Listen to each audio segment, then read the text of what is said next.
Bonjour chers élèves, je voudrais profiter de cette vidéo pour traiter le sujet qui a été démarré ensemble en classe dans les premières semaines du mois de septembre et pour proposer donc un traitement de sujet complet sur le sujet que vous avez dans vos cours intitulé Vouloir la paix, est-ce vouloir la justice? Alors, la référence pour votre cours, eh bien, c'est ce que vous avez pris en note. Cette vidéo va permettre finalement d'avoir un ensemble parachevé et terminé, tout en sachant que pour certaines classes, le cours a été terminé et presque complètement terminé, que pour une classe, ça ne l'était pas complètement. Ça nous permettra donc, dès mon retour en classe avec vous, de pouvoir reprendre tous sur la même base en considérant que la question aura été traitée. Voilà, donc pour ce qui sera d'une interrogation de cours, votre référence, c'est votre prise de notes en classe. Et puis, la fin de cette vidéo pour les classes dont il restait donc un grand 3 à traiter, par exemple.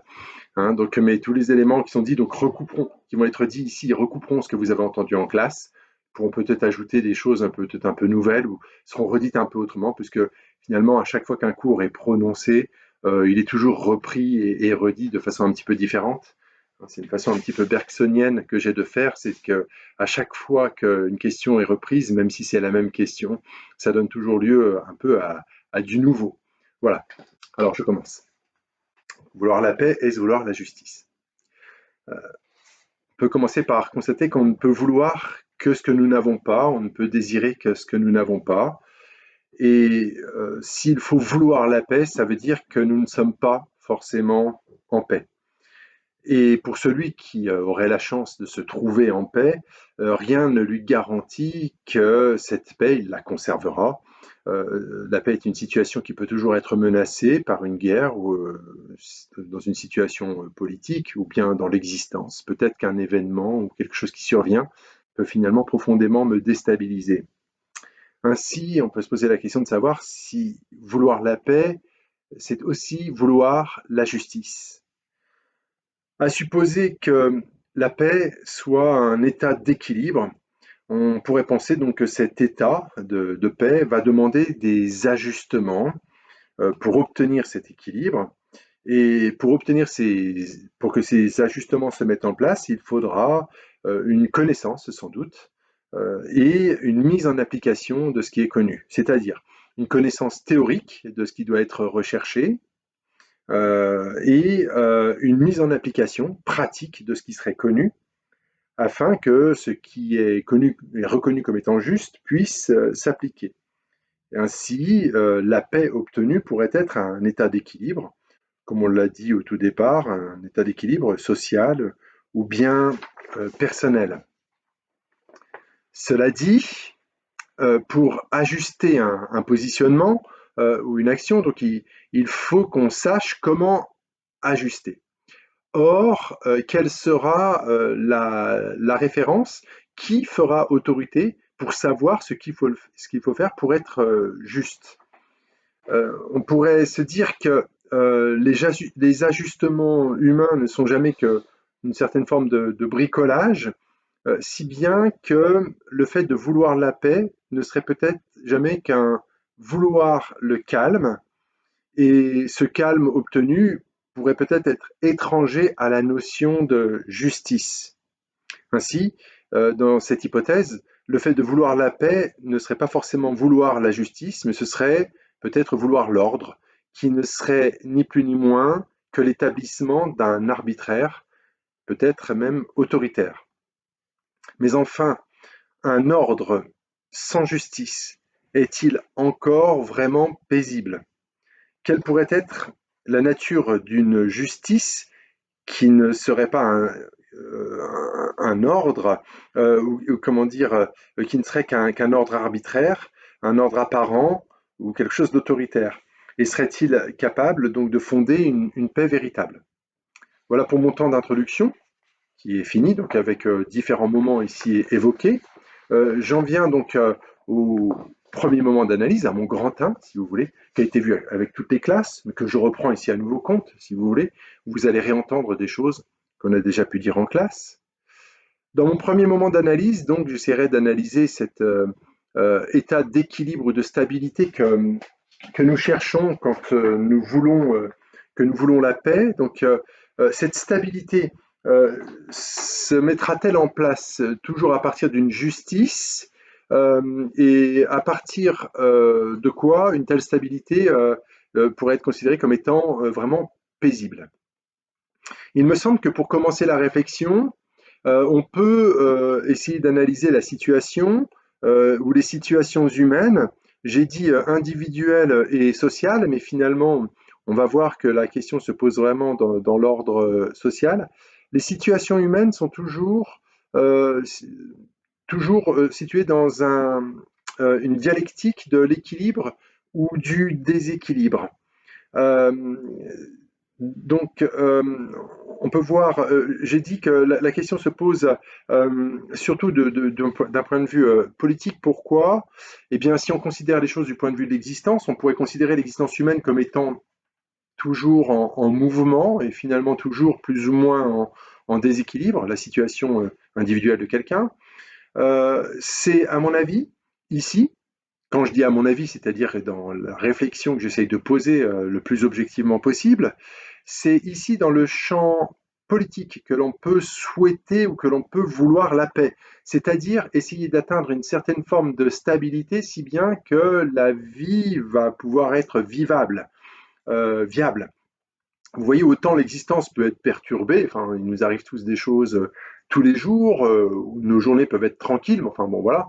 Mais d'un point de vue social, en tout cas, on est dans cette situation où des forces peuvent se présenter ou se poser en opposition ou en contradiction, et il semble souhaitable que ces contradictions qui peuvent être possiblement conflictuelles s'apaisent.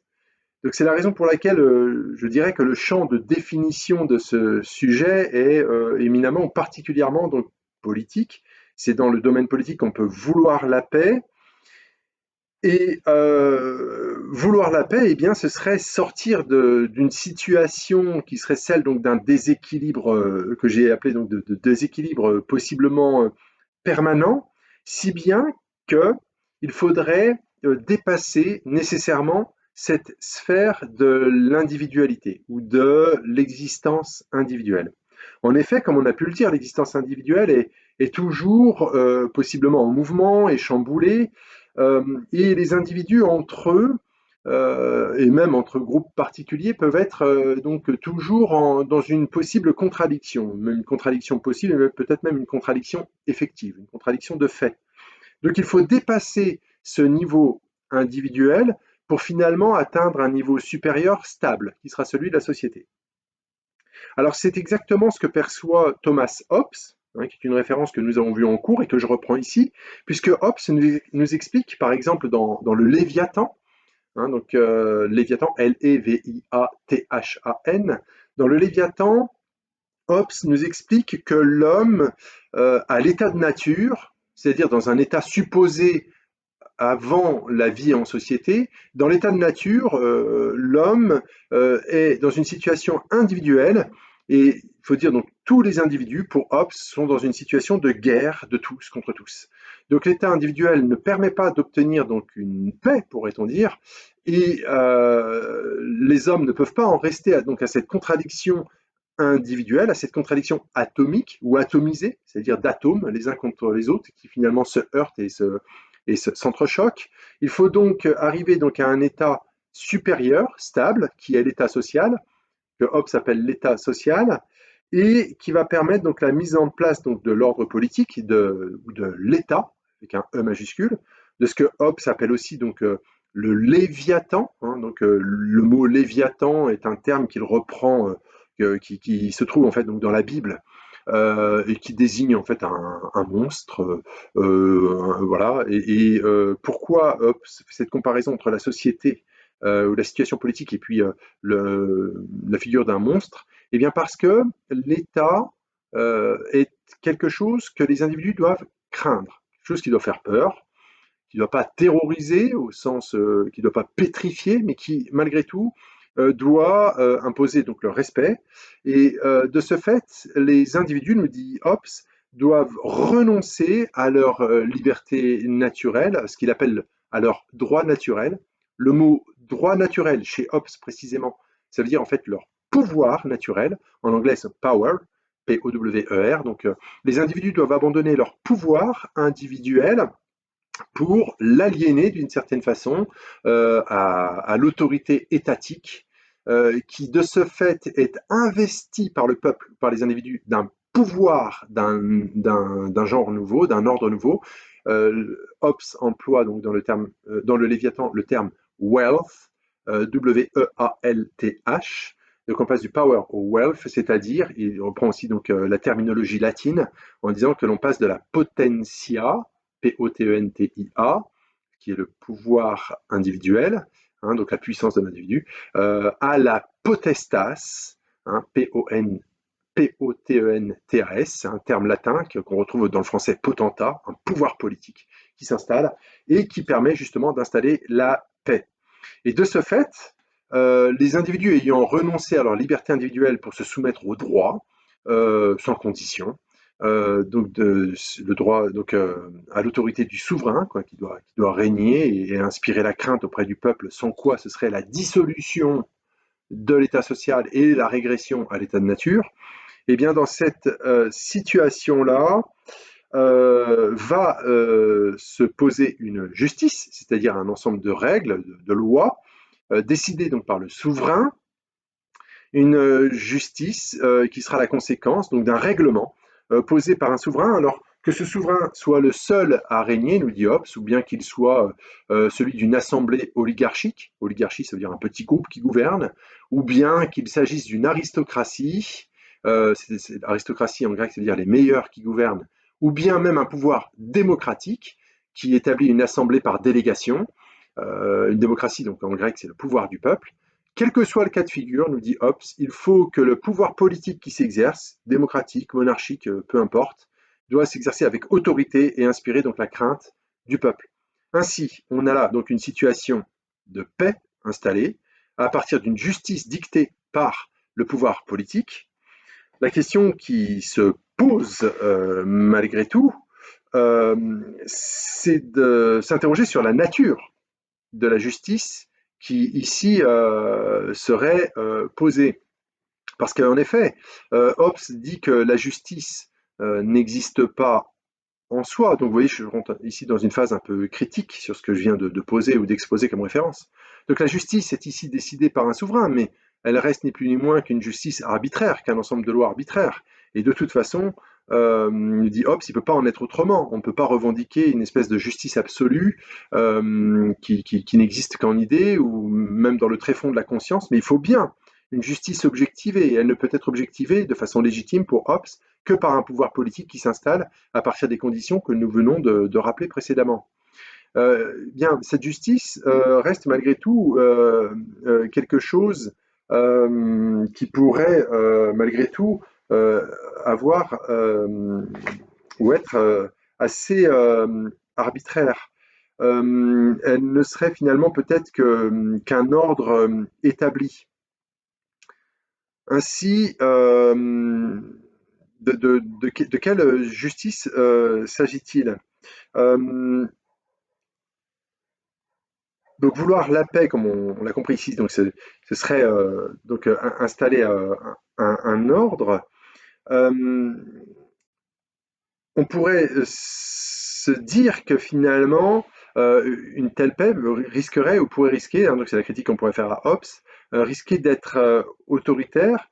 Si on veut une justice véritable, malgré tout, euh, on pourrait se dire que finalement, on pourrait être amené à se méfier finalement de toute paix installée et de tout équilibre installé.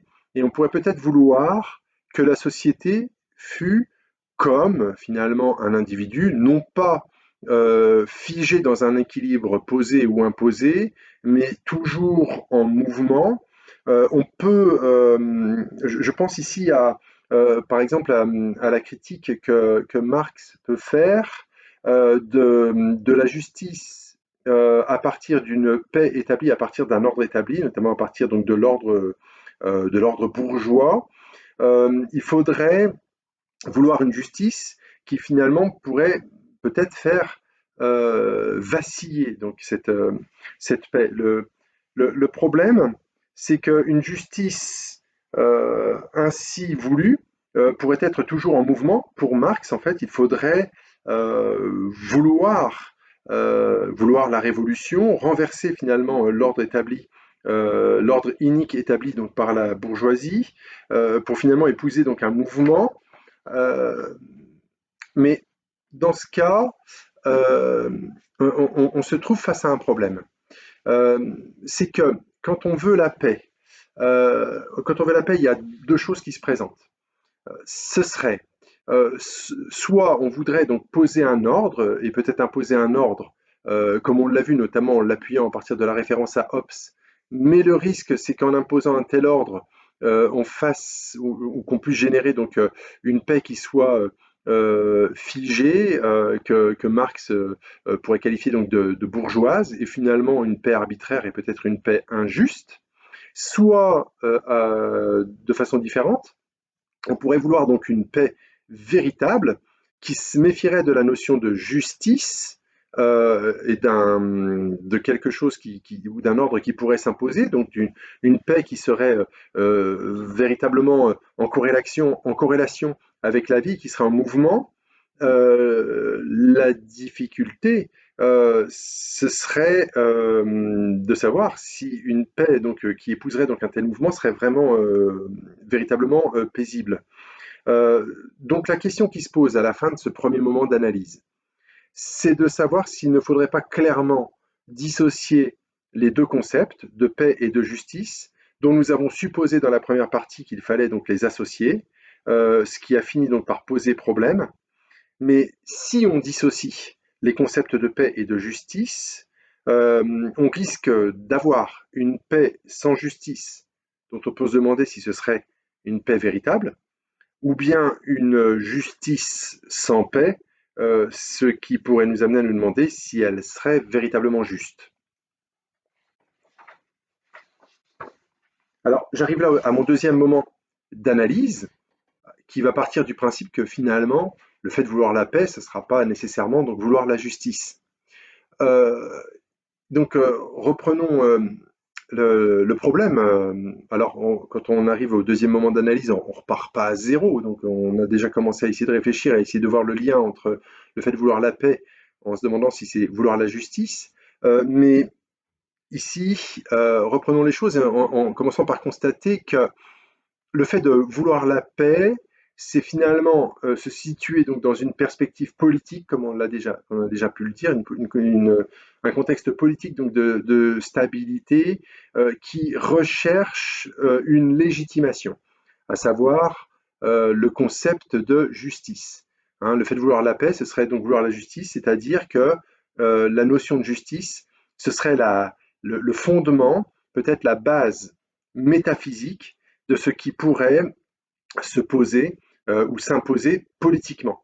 Donc, ce que je veux dire ici, c'est qu'il y a comme deux niveaux qui s'échelonnent et que j'essaye donc de préciser. Le concept de paix aurait donc ici un sens politique et qui trouverait donc dans le concept de justice une espèce de légitimation métaphysique. À partir d'un ordre supérieur, la paix ne pouvant être établie que si elle vise la justice ou que si elle s'appuie sur une justice qui pourrait lui permettre donc de véritablement s'établir.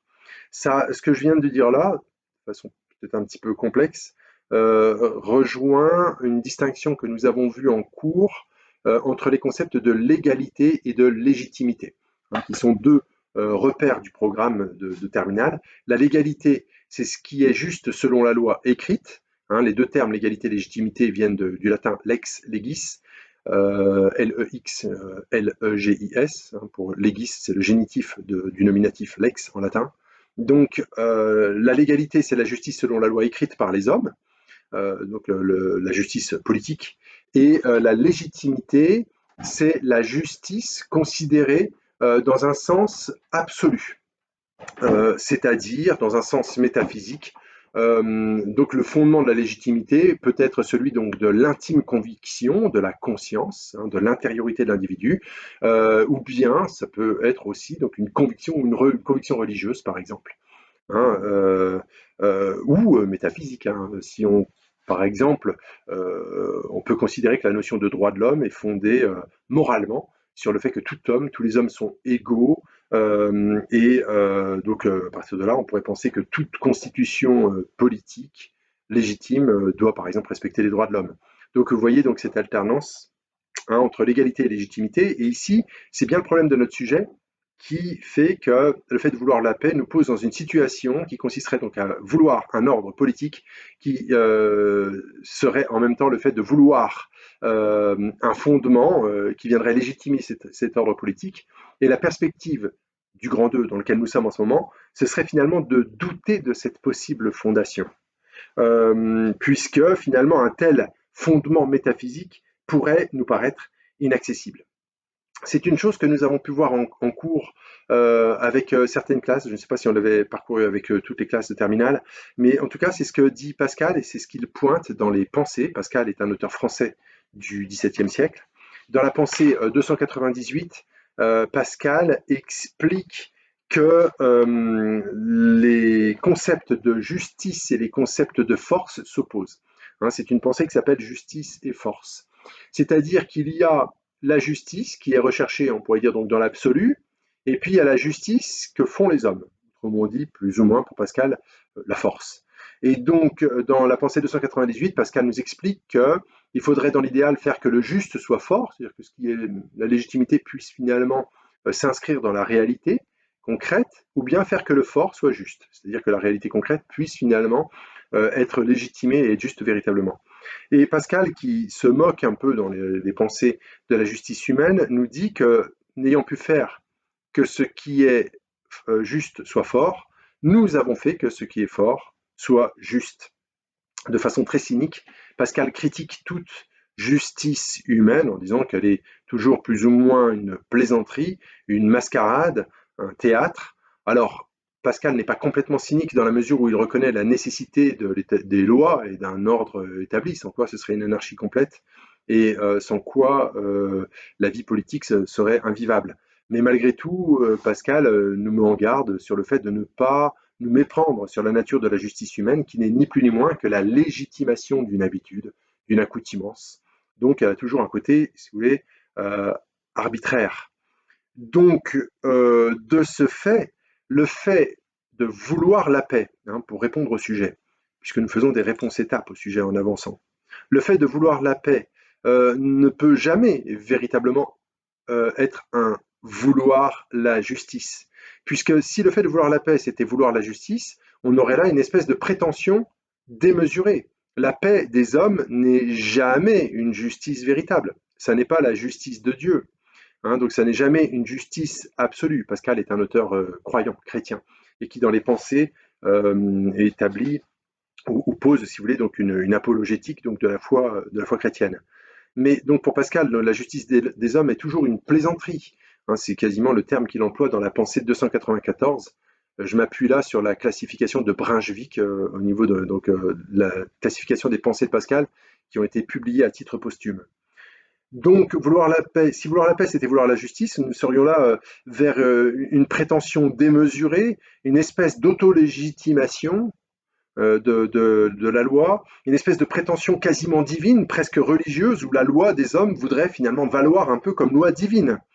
Et on pourrait voir là finalement une espèce de tendance chez l'être humain, et notamment lorsqu'il s'organise en société, qui consisterait à vouloir poser donc une légitimité quasiment religieuse de l'ordre politique établi. On retrouve cette prétention dans un terme comme celui de hiérarchie. Hein, le mot hiérarchie en français vient du grec hieros, qui veut dire sacré, saint, et arché, qui veut dire principe. Donc la hiérarchie, c'est comme si c'était un principe sacré. Donc on peut le retrouver, une espèce d'ordre sacré, quoi. On retrouve dans l'armée, mais on le retrouve dans toute forme de hiérarchisation, dans un respect qui est dû finalement à l'autorité, un respect quasiment sacré, quoi. Si bien que la contestation de l'autorité pourrait être considérée comme finalement un crime de lèse-majesté, c'est-à-dire de léser, d'abaisser ce qui est vers le haut, la majesté.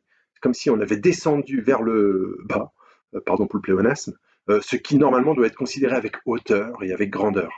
Et tout ça, finalement, a quelque chose d'un peu démesuré parce que l'homme n'est pas Dieu, en fait. Il faut remettre les choses à leur place Donc la justice des hommes, finalement, n'a rien de juste absolument. Donc on ne pourrait vouloir qu'une paix qui serait finalement qu'un ordre établi, et on pourrait dire, pour essayer de préciser les choses, qu'on ne peut finalement vouloir qu'une trêve. Parlons de trêve, mais pas de paix. C'est-à-dire que l'humanité serait toujours donc dans cette dissension potentielle, à partir desquelles on ne pourrait jamais souhaiter finalement que des espèces de trêves entre deux périodes de conflit. C'est ce que, d'une certaine façon, on pourrait dire, c'est ce que Machiavel perçoit, qui est une autre référence que nous avons aussi abordée en cours, dans Le Prince, hein, qui est un ouvrage de 1510. Et Machiavel récuse finalement la posture platonicienne, la posture de Platon dans la République.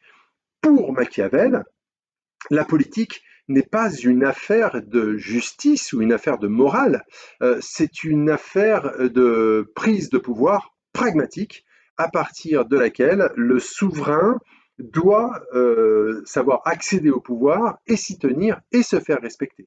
C'est ce que Machiavel appellera la vertu, en donnant à ce terme un sens non pas moral, comme chez Platon par exemple, mais un sens finalement très pragmatique, virtus signifiant finalement la force. Alors le politique ne doit pas seulement user de force, il doit aussi savoir user de ruse, c'est-à-dire qu'il doit être au pouvoir et s'y tenir. S'il n'était que brutal, il pourrait finalement susciter la rancœur et se faire renverser. Il faut aussi qu'il puisse se faire craindre, mais tout en étant finalement respecté et aimé de son peuple. D'où le fait que le politique doit être maître dans l'art des apparences. Hein, leçon que les politiques d'aujourd'hui ont certainement dû bien retenir. Dans l'art des apparences, mais c'est pas du tout une question d'être, c'est une question d'apparence. Et pour Machiavel, donc il ne s'agit pas d'être machiavélique, c'est un terme que nous donnons aujourd'hui, mais qui finalement est un peu un abus de langage. Il ne s'agit pas d'être mauvais, absolument. Il ne s'agit pas de dire, je temporise mon propos, de dire que les politiques sont des gens mauvais, c'est pas ça. Machiavel explique que le politique ne doit pas être mauvais, mais il ne doit pas hésiter à entrer dans le mal s'il le faut. Parce que finalement, le fondement du politique n'est pas la moralité, c'est pas la question du juste et de l'injuste, c'est plutôt l'efficacité, l'habileté, le pragmatisme. Donc ne pas être mauvais, mais ne pas hésiter à rentrer dans le mal s'il le faut. On trouve ça donc dans les chapitres 18 à 22 du Prince de Machiavel. Donc de ce fait, on voit bien que vouloir la paix n'a rien à voir ici avec le fait de vouloir la justice. Et vous voyez à quel point, là où nous en sommes maintenant dans la réflexion, nous sommes à un point antipodique avec ce que nous avions d'abord voulu penser donc dans la première partie, où nous pensions à poser donc une corrélation entre les deux termes. Ici, nous, au contraire, nous montrons la nécessaire dissociation entre les deux termes. Et vous voyez que donc dans une dissertation, dire cela, c'est pas se travestir et prendre une thèse et une autre thèse, c'est vraiment être dans un moment d'argumentation et de démonstration qui montre qu'il est tout à fait légitime de penser tout à fait autrement, à partir donc des explications que nous essayons d'apporter, que ce qui d'abord avait été vu donc dans le grand 1 ou dans la première partie de mon moment dissertatif. Soit, mais donc les conclusions ou les conséquences auxquelles on arrive ne vont pas sans poser problème. Parce que vous l'avez compris, faire de la philosophie, c'est toujours être dans une tentative d'explication et d'argumentation constamment autocritique et autoréflexive. On voit alors que vouloir la paix, c'est vouloir, ce n'est plus ni moins que vouloir l'ordre établi, et que cela serait étranger avec l'idée de justice, d'accord, admettons, mais une paix sans justice serait donc un ordre sans ordre. Et on pourrait se demander si cela serait véritablement viable et durable. Euh, N'aura-t-on parmi les hommes jamais qu'une justice qui ne serait que la légitimation d'un pouvoir arbitraire, hein, une paix qui serait l'imposition, plus ou moins explicite, d'une force refusant toute discussion et toute contestation, et donc qui serait finalement profondément injuste. Alors comment finalement une telle force pourrait durablement vouloir s'établir sans risquer à tout moment de vouloir ou d'être renversé. J'arrive maintenant à mon dernier moment d'analyse pour essayer donc de sortir de cette difficulté, hein, de savoir si vouloir la paix, est-ce que c'est vouloir la justice ou pas. Et j'aurais tendance à reprendre à nouveau compte la réflexion dans ce début de Grand 3 en disant que ce qui nous échappe encore ici, c'est de cerner correctement le concept de justice. Et c'est ça que nous voudrions essayer de redéfinir et de préciser à nouveau compte dans cette troisième partie. Déjà, remarquons que ce que nous appelons justice dans la formulation du sujet correspond à la finalité du sujet ou bien à son fondement. Et les deux choses nous paraissent liées. Pourquoi? Parce que quand on se demande de vouloir la paix et de vouloir la justice peut être considérée comme fin dernière, c'est ce que l'on veut obtenir, mais on pourrait dire que cette fin dernière est déterminée aussi dès le départ en tant que base. C'est-à-dire que je ne puis, peut-être que je ne puis installer une paix véritable politiquement, que peut-être que je dis je, enfin peut-être que nous pouvons installer une paix véritable qu'à partir du moment où le régime politique sera fondé en justice et qu'il visera finalement cette même justice qui se trouve un peu comme au commencement et comme à la fin. C'est ce qu'on avait déjà remarqué tout à l'heure, c'est-à-dire la nature métaphysique du concept de justice, parce que la base et la fin ici ne sont pas forcément une base physique et une fin physique, ce serait plutôt donc une base métaphysique, c'est-à-dire l'idée donc la fondation pas forcément visible d'un ordre politique légitime et en même temps sa finalité pour que tout cela puisse tenir à l'équilibre dans une paix durable. Pour prendre une métaphore, c'est un peu comme dans un édifice où on aurait, si vous voulez, des fondations non perceptibles qui sont cachées sous terre et qu'on ne voit pas, sur les fondations sur lesquelles serait construit le bâtiment, qui tiendrait finalement en clé de voûte, si je prends l'image par exemple d'une cathédrale, la clé de voûte qui est la dernière pierre qui vient, qui est un peu donc comme la finalité, qui permet donc à l'édifice de s'élancer vers le haut, mais vous avez ici une espèce d'architectonique ou d'architecture, c'est-à-dire que toutes les forces de l'édifice vont se répartir et vont tenir et se maintenir à partir de la présence de ces fondations et de cette clé de voûte. Alors, peut-être que le concept de justice, c'est cette base et cette fin à partir de laquelle peut tenir, se maintenir cette paix, c'est-à-dire les forces en présence éventuellement contradictoires, pour prendre donc une métaphore. Mais pour revenir donc au concept, et plus seulement donc à la métaphore, est-ce qu'il est possible donc de définir cette justice? Qu'est-ce que c'est? Est-ce qu'elle est accessible? Ou bien n'est-elle qu'un fond métaphysique fantasmé? Alors si je dis ça, ça veut dire que je régresse au grand 2. Parce que le grand 2 justement a montré finalement que la justice c'était rien et que finalement la paix ne pouvait jamais être que l'ordre établi à partir d'un pouvoir qui arbitrairement l'impose. Mais si on veut sortir de l'impasse ou de la difficulté du grand 2 en tout cas, il faut essayer donc de voir si la justice peut être autre chose que quelque chose en quoi on croit de façon un peu illusoire en fait. Euh, eh bien, c'est là que nous voudrions essayer de tenter de définir cette justice en disant qu'elle n'existe pas autrement que dans sa réalisation concrète. Ça veut dire que la justice n'est pas seulement un idéal un peu lointain ou une espèce d'aspiration qu'on pourrait avoir, mais dont, et que personne ne pourrait véritablement définir.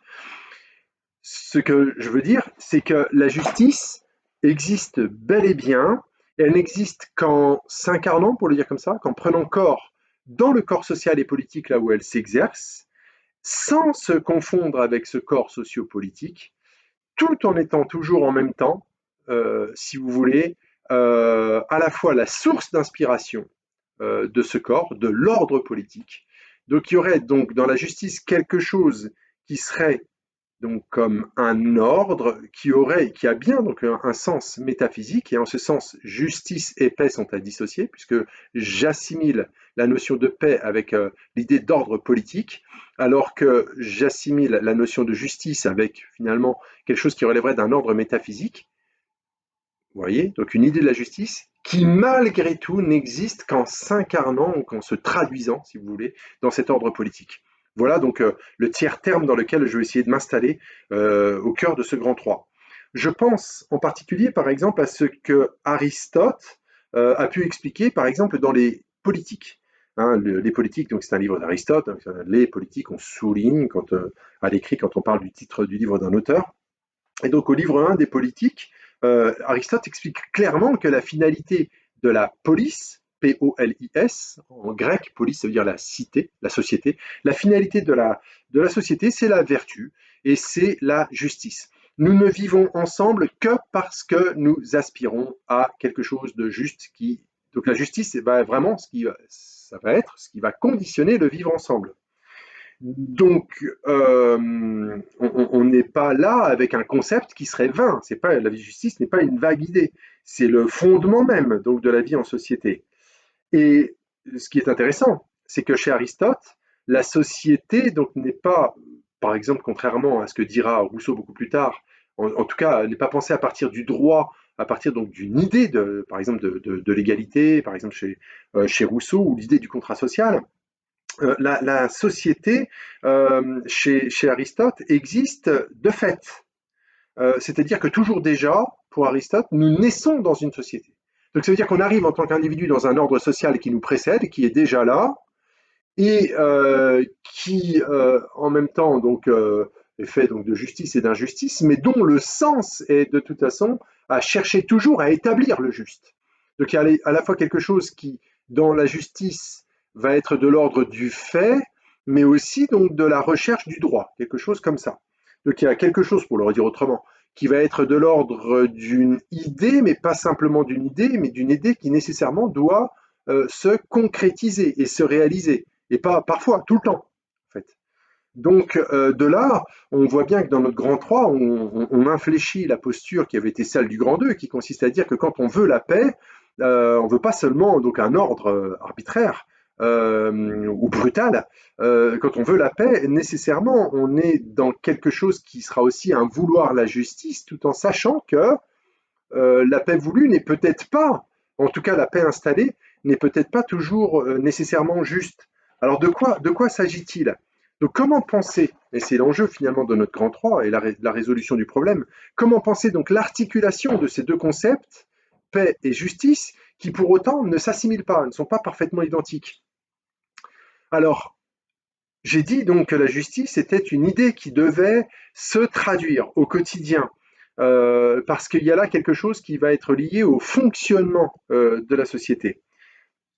De ce fait, la justice est ce qui va donner une orientation à nos actions et un sens finalement donc à la vie politique, et qui par là donc en déterminant le droit va donner donc une rectitude, mais une rectitude, rectus en latin, ça veut dire droit, une rectitude qu'il ne faut pas non plus comprendre comme étant quelque chose de rigide et de raide. De là, on se défait du grand 2, hein, le grand 2 qui posait un ordre à partir du concept de paix sans justice, un ordre qui pouvait être rigide pourvu que ce soit droit et que tout le monde marche droit. Non, la rectitude n'a de sens que si toujours elle s'interroge sur son orientation et sur sa destination.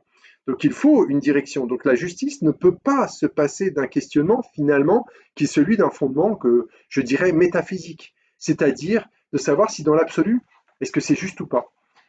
Le juge qui est au tribunal et qui va rendre un jugement n'est pas seulement donc dans l'application stupide des règles. Il y a déjà donc quelque chose qui va relever de l'intelligence, un, de la connaissance des lois, deux, de l'intelligence de la situation particulière qu'il est en train de traiter, et trois aussi de se demander si le jugement qu'il va rendre, dans l'absolu, si c'est juste ou pas. Quelque chose comme ça peut rentrer en ligne de compte. Les choses ici sont indissociables. On ne peut pas véritablement donc les séparer, puisqu'il ne s'agit pas d'une application stricte de règles et bêtes.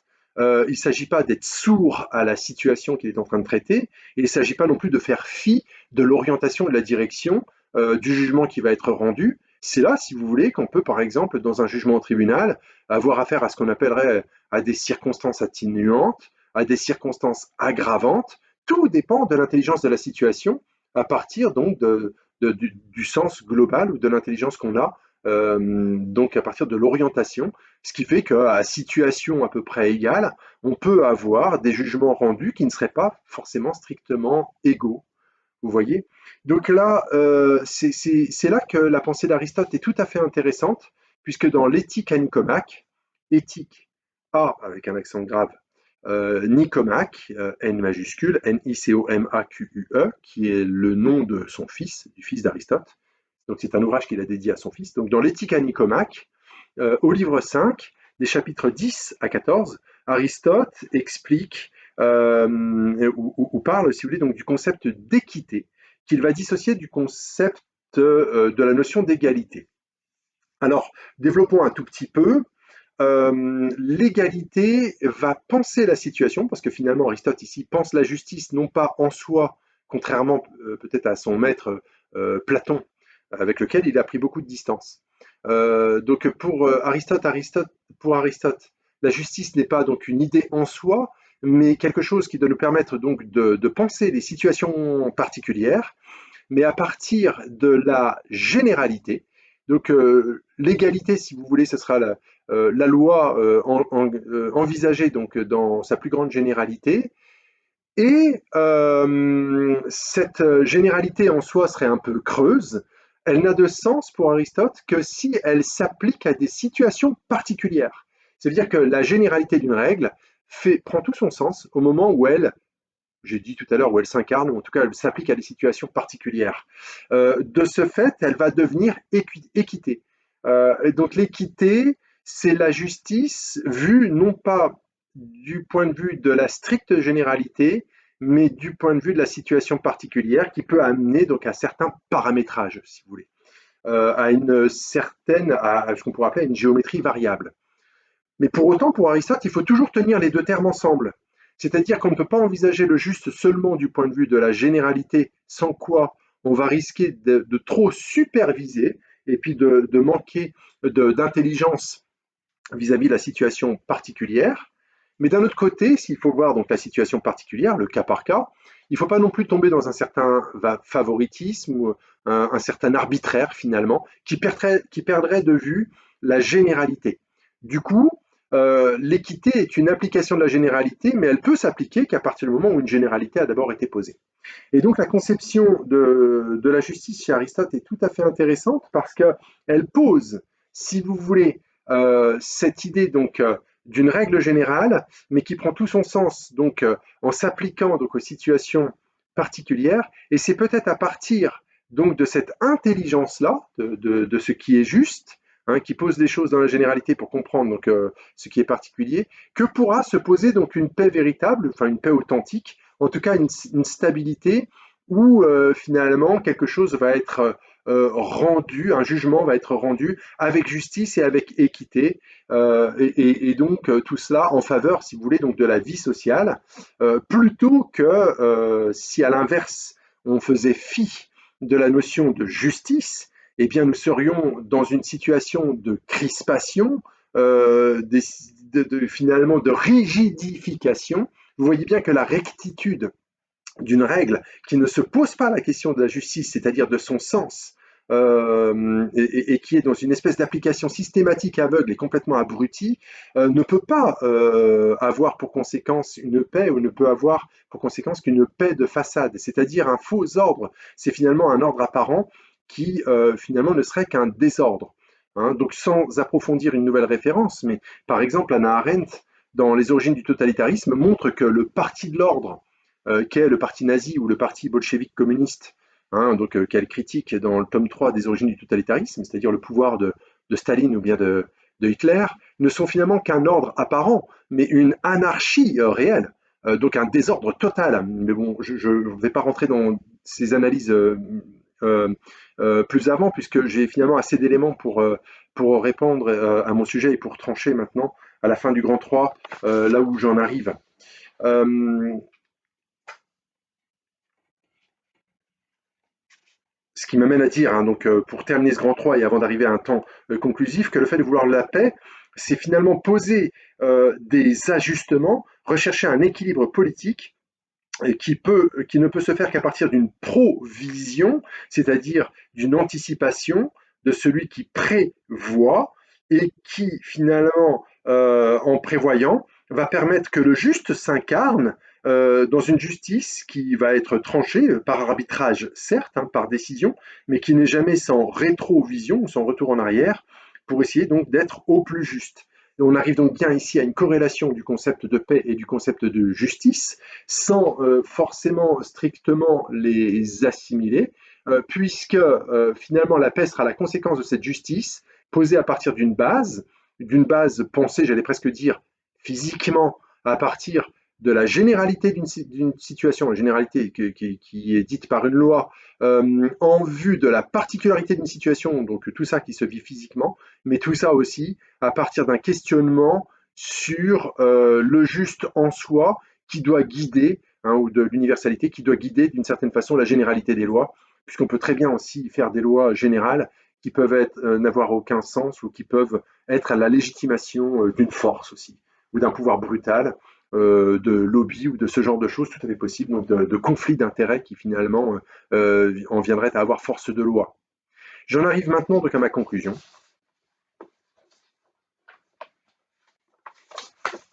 Je retiendrai trois points pour conclure ici.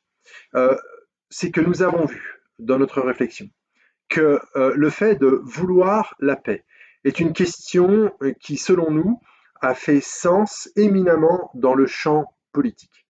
On peut vouloir la paix, évidemment tout le monde aspire à la paix existentiellement, mais au-delà de ce terrain instable qui est celui donc de l'existence, toujours potentiellement instable ou effectivement instable, il y a finalement une stabilité que l'on peut atteindre humainement qui se trouve et que l'on trouve, qui peut s'accomplir, si vous voulez, dans le champ politique. Ça, c'est le premier point. Donc, pour redire le domaine de définition, selon nous, finalement, de plus grande pertinence du sujet, de la question telle qu'elle s'est posée. Telle qu'elle s'est posée. Le deuxième point, c'est que cette paix voulue n'est pas qu'un fantasme, une espèce d'illusion ou bien un ordre autoritaire qui va s'imposer. On a pu voir que c'était un risque, mais dans notre réponse définitive, nous dépassons cela, euh, car le fait de vouloir la paix est quelque chose est une motion, si vous voulez, hein, une motion collective qui a toute sa légitimité, car sans paix, la vie sociale ne serait pas viable. Il n'y aurait pas de vie sociale, c'est la mort sociale, c'est la destruction du corps social. Et on pourrait dire que même quand il y a une guerre, comme ça peut arriver, eh bien c'est toujours fondamentalement dans la recherche d'une paix, c'est-à-dire par exemple la recherche de l'établissement d'un ordre nouveau, par exemple. Mais en tout cas, la guerre n'est pas quelque chose dans quoi nous pouvons socialement séjourner. D'où, soit dit en passant, le caractère non viable d'un régime politique qui serait fondamentalement belliqueux ou destructeur, comme ça peut être le cas donc d'un régime fondé sur une idéologie mortifère, par exemple, j'ai évoqué tout à l'heure, sans trop l'approfondir, mais le nazisme ou le bolchevisme stalinien, le nazisme hitlérien, mais je ne développe pas de nouvelles références puisque j'en suis à mon temps de conclusion. Le troisième point par lequel je voulais terminer, c'est que la paix voulue peut se définir par la recherche d'une justice, et d'une justice qui n'a pas été considérée par nous comme étant une idée vague, une utopie ou un idéal lointain, mais une justice comme une justice qui se réalise. Et la condition de réalisation de cette justice nous a paru être un ajustement du général, à partir donc de règles générales posées pour penser les cas particuliers.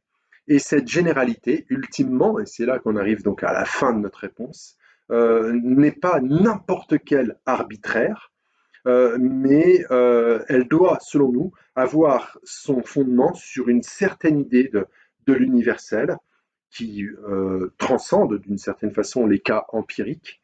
Un universel jamais définitivement trouvé, toujours désiré, et à partir duquel le général fait sens pour ordonner le particulier. Je vous remercie.